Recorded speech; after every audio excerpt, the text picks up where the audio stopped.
Здравейте, хора! Привет, мили деца, чавдарчета, пионерчета, колеги. Много иронично е, човек. Еми, така е, бате. Хип-хоп микроскоп ще е така, пък и да не сме единствено ние иронични. Hi kids, do you like Primus? Hello Kinder!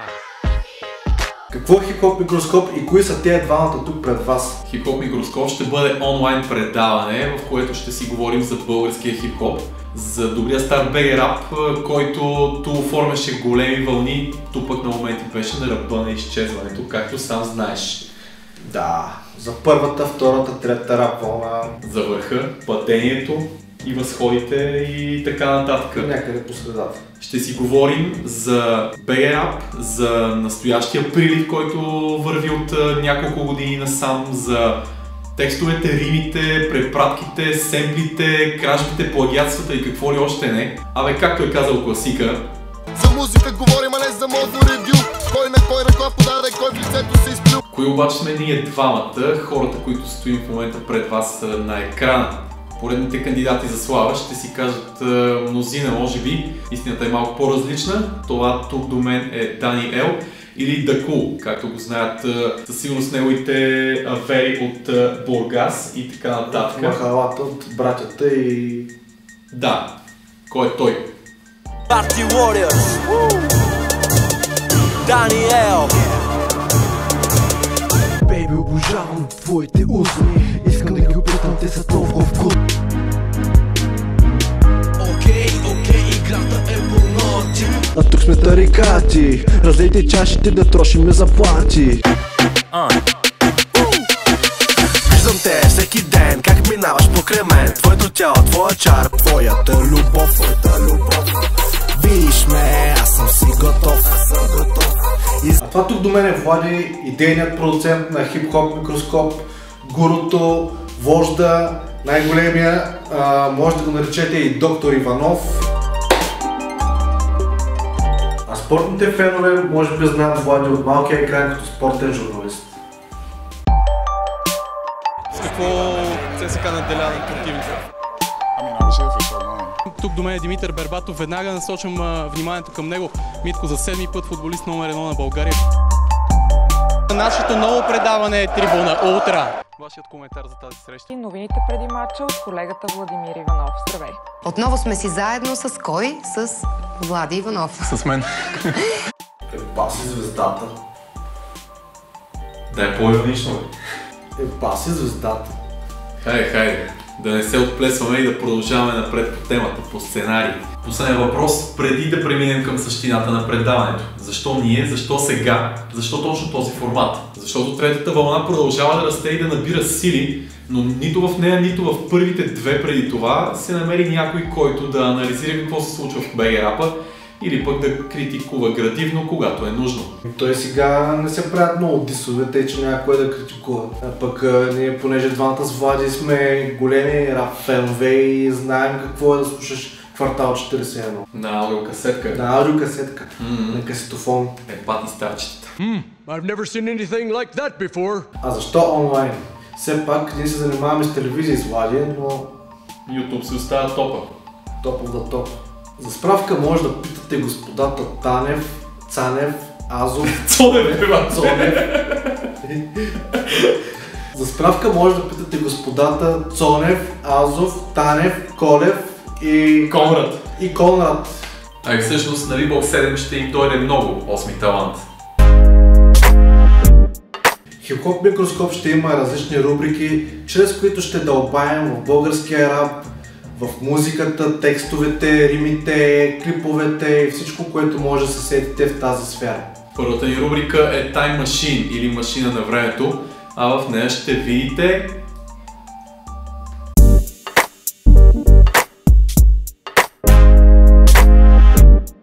В машината на времето ще си припомняме оригиналите на популярни песни, които в последствие са се здобили със своя кавър версия. Без значение дали тя е станала по-популярна или не от предшественика си. Тази рубрика се роди след като Криско отново показа как се прави с Тита, след като записаха песента "Искам да бъда с теб", която е кавър на песента от преди 17 години на Мишо Шамари "Антибиотика". Това е емблематично парче "Искаш да си с мен". От втората рап вълна. От втората рап вълна. с мен. Аз искам да бъда с теб, но момиче като мен не може да бъде с момче като теб. По-дълбокият анализ на парчето обаче показва, че Шамара го заимства от Silk the Shocker и Ерика Фокс Sing Like a Thug.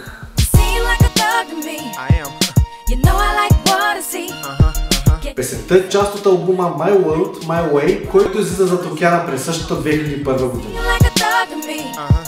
А самото парче на Silk the Shocker е заимствано от How Deep Is Your Love на Dru Hill и Redman от 1998 година.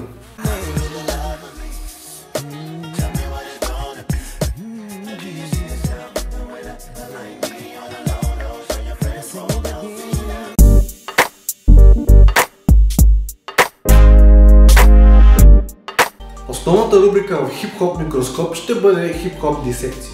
В нея ще разискваме послания, рими и препратки към други парчета, но също и други творби на изкуството, филми, книги, статии. Абе всичко вдъхновило даден рапър да напише дадена фраза и да вкара дадено послание в нея.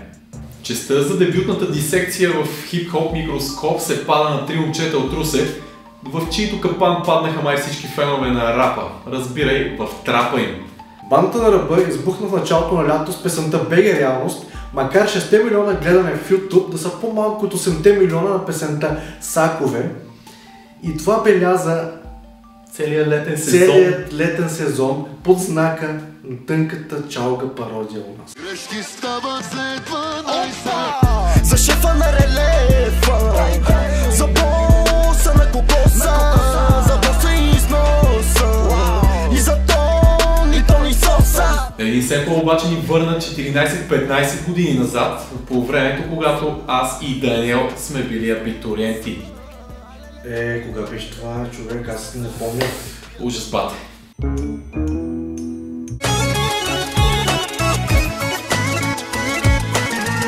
Семпълът, който придава фокус звучението на БГ Реалност, си пробива път точно по това време с песента на Алисия "Палиш ме", а популярност набира и оригинала на Статис Ксенос "Пали Пали".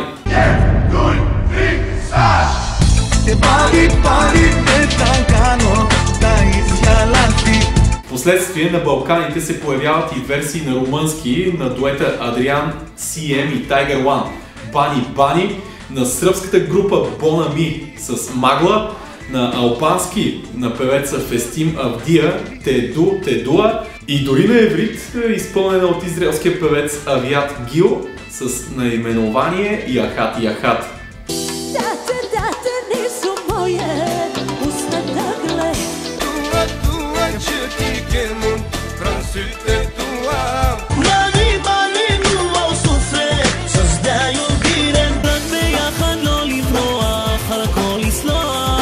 Не само семпъла на хита "Пали Пали" препраща към любимия стил на България.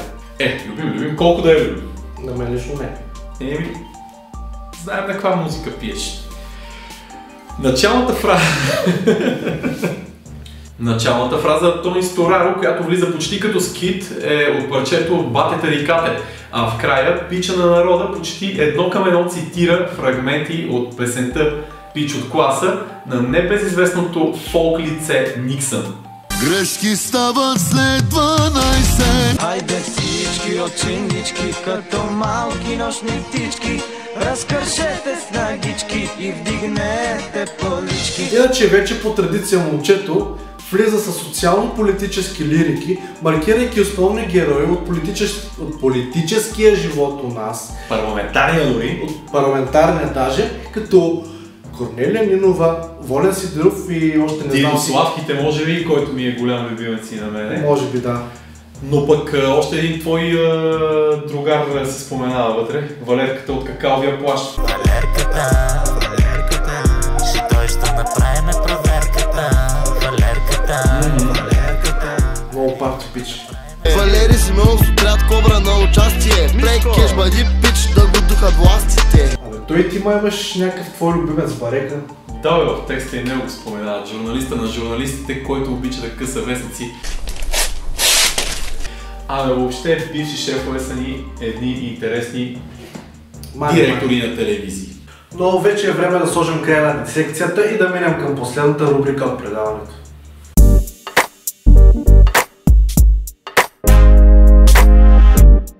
Зад колосалното название социализмус всъщност се крие най-истинската и простичка черта на рап музиката, а именно да говори за проблемите на реалния живот. Проблеми и социална несправедливост в БГ е един куп, за съжаление. Затова именно в тази рубрика ще ви говорим за тях, за тези социални проблеми, тематики и препратки. Първата песен, която избрахме е "Извинявай" на рапърът Хонг Конг и не случайно избрахме, понеже в припева им много напомня за вице-премиера Валери Симеонов. И тъй като парчето на Хонг Конг от 2016 година реално няма свое видео, ние с Даниел си позволихме да направим един видеоклип, с който да унагледим посланията, които Митака вкара в тази своя песен. Той наскоро отбеляза 10 години от началото на своето творчество, а иначе пък сме убедени, че ще гледа този епизод заедно с своя малък син Филип, на когото пожелаваме много здраве. Естествено, всичко най-добро на Хонг Конг и се надяваме да се видим с него в София в най-скоро време. Поздрави на всички вас, които ни гледате в момента.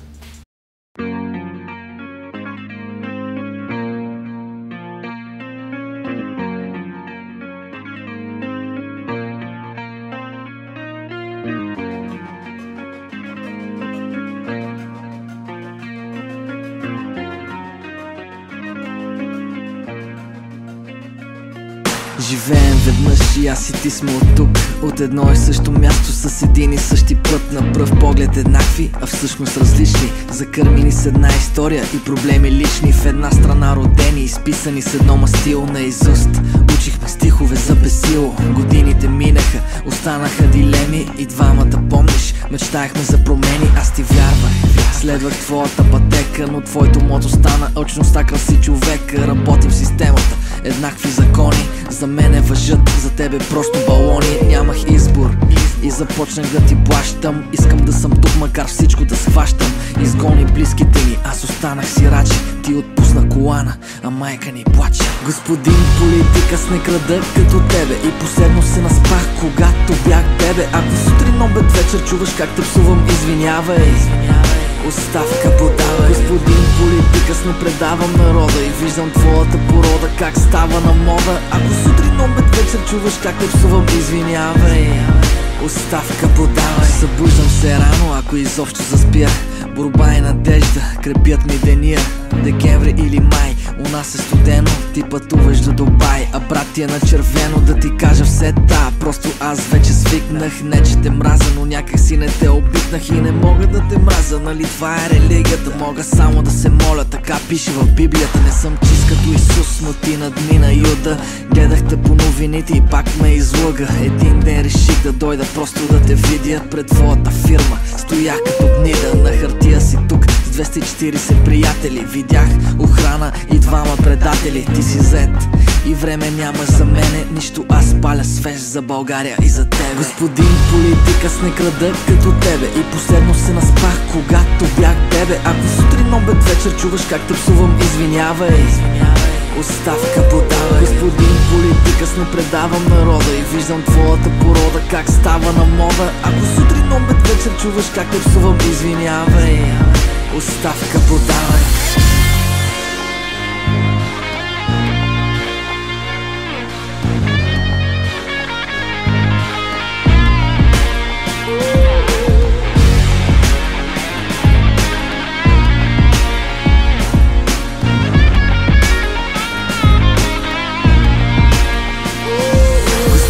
Политика, с не крада като тебе. И последно се наспах, когато бях бебе. Ако сутрин, обед, вечер чуваш как те псувам, извинявай. Оставка подавай. Господин политика, с не предавам народа и виждам твоята порода как става на мода. Ако сутрин, обед, вечер чуваш как те псувам, извинявай. Оставка подавай. Ами, това е пилотният епизод на Хип-хоп Микроскоп. Надяваме се, че са ви допаднали рубриките в него. Надяваме се, че и Валери Симеонов ще послуша това, за което пее. Повиках ви, за да обявя пред вас моето лично решение да подам оставка Не знам за Валерката, обаче вие следете нашия канал, гледайте следващите ни епизоди. Ако ви е харесало това видео, може да коментирате, да споделите, да лайкнете и всичко така в реда на нещата. Тук е и тъй, страницата във Facebook, Инстаграмарите и тук някъде долу нещо като лайкове и абонаменти за Хип-хоп Микроскоп канала. Чао от нас, втория епизод ще се видим скоро. Да.